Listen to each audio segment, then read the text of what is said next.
Good morning. How are you, man? I'm doing well. Good to be on with you guys. Missed you last week in Birmingham for SEC Media Days. I know you were over at the at Big 12 Media Days. We were kind of engulfed in all the stories over there, and they weren't much. It was kind of a boring 4 days down in Birmingham, to be honest. What was going on at the Big 12 Media Get Together? There was a lot of talk about whether Texas is in fact back. Obviously, they finished last year strong with an impressive win over Georgia in the bowl game. I think for a lot of folks in SEC country, a familiar face is over there at OU now, and there's people going, well, can Lincoln Riley have a third straight transfer quarterback win a Heisman in Jalen Hurts there? I mean, I think that's a big deal. It feels like right now it is Texas OU, and then there's not a lot of talk beyond that of how the race shapes up. I think there's a lot of respect for Matt Campbell. I was thinking, but it's different, in terms of just the top two, and then there's the drop off in terms of buzz. What was interesting was day one. It was ironic. It was actually the same day the LSU guys were speaking in Hoover. Les Miles took to the podium at Kansas, and it was an interesting session. Well, okay, so expound on that a bit now, because I know what you're referencing. Les Miles, some of the Puka Williams drama. He came out with one of the most shirking responsibility quotes I've ever seen, where he was like, "Now I didn't make the decision. Let's be clear, I did not make the decision to spin for one game, but I believe it's the right decision." What was the reaction to Coach Miles? There was a lot of people who I think, if they were skeptical of how this hire was going to go, and I'm talking about because Kansas football is a mess right now. I mean, I think a lot of people would say, you know what, you're going to have to work 3 times as hard to get Kansas going as you would to get LSU sustained and going. And I think when there was skepticism of that, when they heard Les, it just seemed, a little more off. There were times where it seemed like he struggled to remember some of the names of his players. He did not, he just seemed like he was struggling with it. Like he waded into the Puka Williams situation right off the bat. It had come up.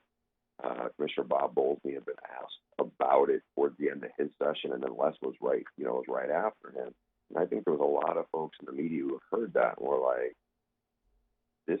I think if you were skeptical before hearing Les, I think you were even more skeptical that this has the potential to be a real big disaster. I mean, do you think Jeff Long's like, wow, am I paying this guy $4.5 million a year? That's what happens when you hire your friends, man. Yeah. I mean, really. I mean, Bruce Feldman joining us here from The Athletic, talking some college football with us. All right, you brought up Texas, and over in Birmingham, LSU was getting a lot of questions about that Texas game. Was the Texas officials and players being asked about that second week of the playing season with LSU coming to town? They were trying to steer clear of it because it was week 2. I don't know if it got as much talk as, quite honestly, a lot of the talk that Sam Ehlinger got was about either Terry Bradshaw's criticism of him or Baker Mayfield's criticism of him. And I think there's a lot of folks in Big 12 media who look at this and say, okay, this is a guy who has a legit chance to win the Heisman. I think there's a lot of people looking at that game thinking, okay, here's a big statement game. The game is in Austin. It's not in Baton Rouge. They look at Tom Herman's record in when he's been the underdog in big games, and he's done exceedingly well. And I think they look at this and say, hey, this team took it to a big SEC program at the end of last year. Now they have an opportunity to make a statement for the conference and for Tom Herman's program to do that again. And I do think there's probably some people there who are feeling like, hey, if they could beat Georgia, I get it. Georgia got whooped by LSU, but I think there's a lot of people on the national side who just think, okay, I think after Alabama, it's Georgia that's the next best team, not LSU.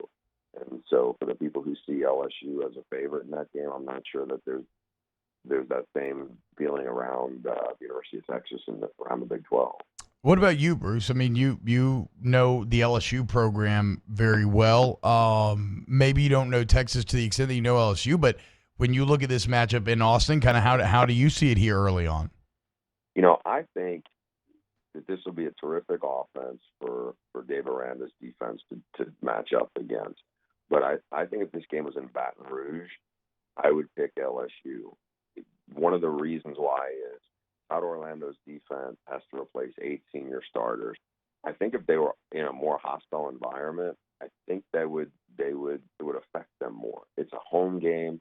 I just think you couple that with some of the adjustments that LSU is going to have to make.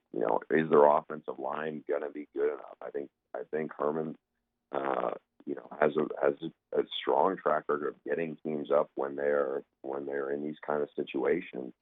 And coming back to it, if LSU can pass protect well enough, and I get it, Joe Brady's going to try to alleviate some of the pressure off those tackles, but I think this is a tough spot for LSU just because it's going into such a hostile environment. And for people who don't think, Texas is that good, watch what they did to Georgia. They got a ton of firepower on offense. Their receivers, Colin Johnson is a matchup nightmare. I get it. LSU has great cornerbacks, but we're talking about a 6'6" guy who's 220 pounds, can run. They have a lot of speed, and they're really high on the 2 running backs they've got. I just think that this is, I can't wait to see it, but if I had to pick one right now, I'm going to go with the home team at this point.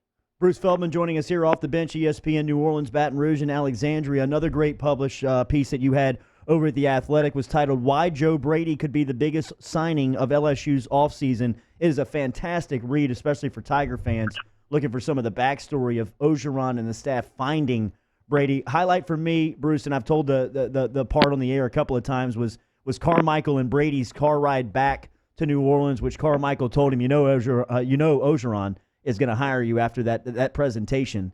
What would you learn in going after that piece and writing it? Just how well respected Joe Brady is.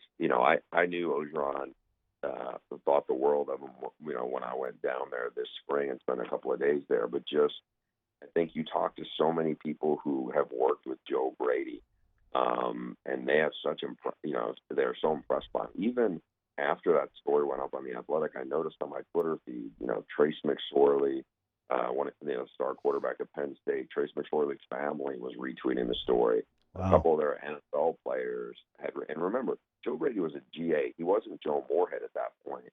A lot of times people, players and their families may not see the GA on the same level as certainly position coaches or coordinators, but the respect they had for Joe Brady in a relatively short time he was there. It was 2 years, and he was, in his mid-20s.